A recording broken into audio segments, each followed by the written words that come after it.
My name is Kedra Medlock. I'm a graduate student at Liberty University, and today I'll be presenting you my group support report for my Human Service Counseling Online 511 course. The support group session took place at Anacostia Library in Southeast Washington, D.C. at 5 o'clock p.m. on Wednesday, June 27, and lasted for about 1 hour. I reserved a private room in the library. The room was set up with chairs around a large table. I had to rearrange the room. I moved the table to the back of the room and I placed the chairs in a circular formation to accommodate a more group atmosphere before the members arrived. 6 members arrived on time. My mother who I invited weeks ago. My sister who I also invited weeks ago, and she invited her good friend who identifies herself as a transgender female. My aunt, which is my mother's sister, who I invited the day of, and she invited her husband, which is my uncle through marriage, and he invited his childhood friend. Overall, there were 6 members, 2 males and 4 females, and I was the lone facilitator. The original meeting was scheduled for Thursday, June 27th at my home at 7 p.m., but I needed to facilitate this meeting in a professional environment. So several members had to cancel because I changed the date and time, and members had prior engagements. I was nervous the day of because I didn't know if I had enough members to even hold a group support session. Once everyone walked in, I thanked everyone for coming. Members hugged, shook hands, and they were surprised to see each other. Once members sat down, I got started at approximately 5:05. The environment was relaxed and everyone was engaged. I passed out the first writing assignment along with pencils. I gave members several minutes to complete the form. I then proceeded to explain the purpose of the group, as well as my role as the facilitator in informing members of confidentiality. I asked members if there were any questions after explaining any of the norms, and everyone said no, so I proceeded to the session. The writing assignment that I passed out at the beginning of the session, I used this particular round exercise so I could find out what members wanted to accomplish in this group, as well as to see how comfortable members were with sharing personal information. The questions were your name, age, race, sex, occupation, religious belief, what do you hope to accomplish in the group, and on a scale from 1 to 10, how comfortable are you with sharing personal information? Once I realized that most members wanted to gain knowledge on mental health, I proceeded to a YouTube video explaining what mental health was, which lasted about 6 minutes, followed by a mini lecture from the mentalhealth.gov website titled What is Mental Health? And this lecture lasted for about 5 minutes. I explained what mental health is, the early warning signs, and ways to maintain a positive mental health. After the YouTube video and mini lecture, I wanted to break off into dyads and reflect on what mental health means to members, but I noticed that time was moving fast. So instead of a dyad exercise, I just used round exercise to reflect on what was taken from the video and the lectures. As members started to share, I noticed that certain members were deep into thought, and I noticed this through observing body language. I wanted to deepen the discussion, so I asked group members, how does mental health affect you in your daily life? After taking some thought, some members got emotional thinking about their childhood. Some started to cry, and I believe this sparked up a lot of emotion, and I believe this deepened the focus for each member. I let members know that they had the opportunity to pass on any discussion if they felt, and also most members actually wanted to share through their tears.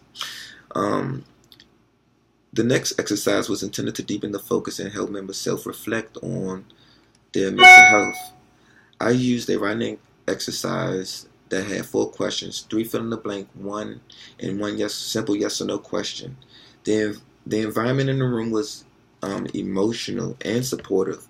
The questions were, the biggest challenge I have with my mental health is I cope with this challenge by. I believe I do a great job at handling my mental health, yes or no. And when it comes to my mental health concerns, I can work on my blank. After this self-reflection writing exercise, I wanted to change the energy of the room because emotions were high. So I proceeded to an exercise that I thought would spark a different energy and liven up the room a little. So So I went to a values continuum exercise, which I asked members who had anger issues to move to the north side of the room. If you had depression, move to the east. Anxiety, move to the south. And any addiction, you can move to the west side of the room. And I told members that if they had all 4 issues, they can move to the center.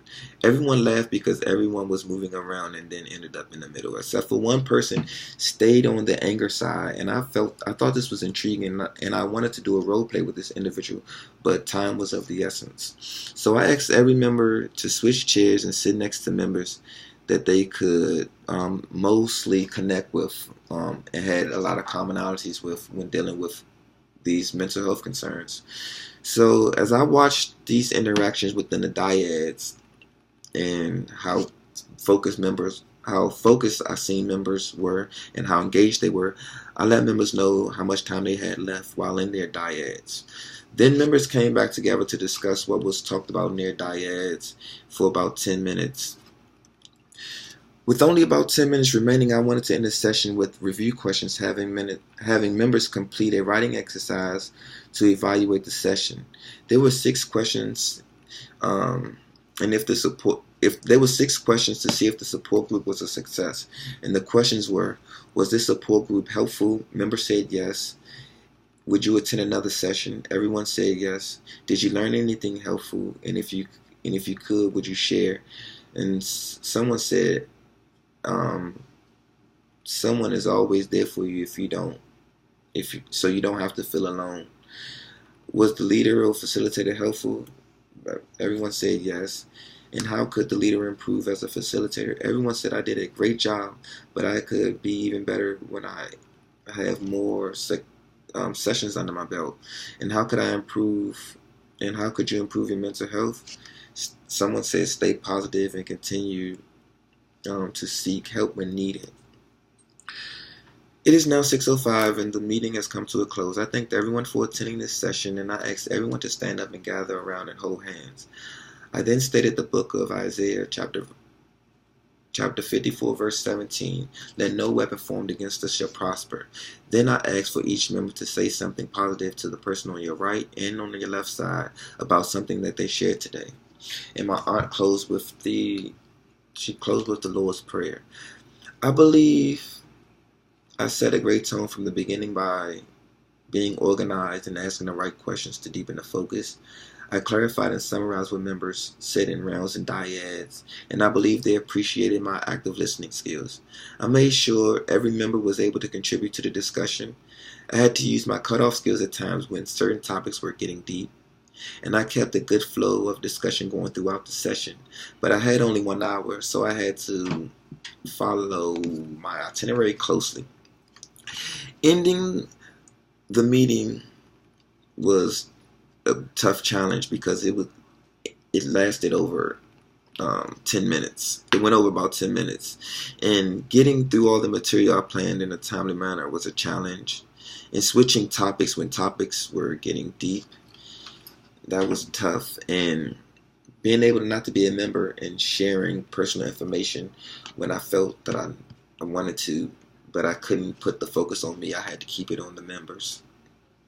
The highlights that I had was everyone was informed and left with new information. Everyone complimented me on my facilitation. Everyone was happy when they left the session. Relationships were strengthened and members felt supported. I realized that there were more people alike than differences. And members had the chance to release some built-up emotion. And I was able to facilitate a discussion without any conflicts. And everyone showed everyone love. I was proud of that. Applying what I've learned in future group facilitating roles would be planning because I believe that this is one of the most important steps in facilitating a group discussion. Making sure I set meaningful goals. I also must make sure that I have a purpose for the group. I believe without planning, setting goals, and having a clear purpose, my support group would not have been a success. I thank God for being able to lead a successful group. I understand that with more practice I can only improve, and I need to make sure that I am knowledgeable of the topics discussed when leading group group sessions. Overall, this was a great experience for me, and I want to thank everyone for watching, and God bless. Thank you.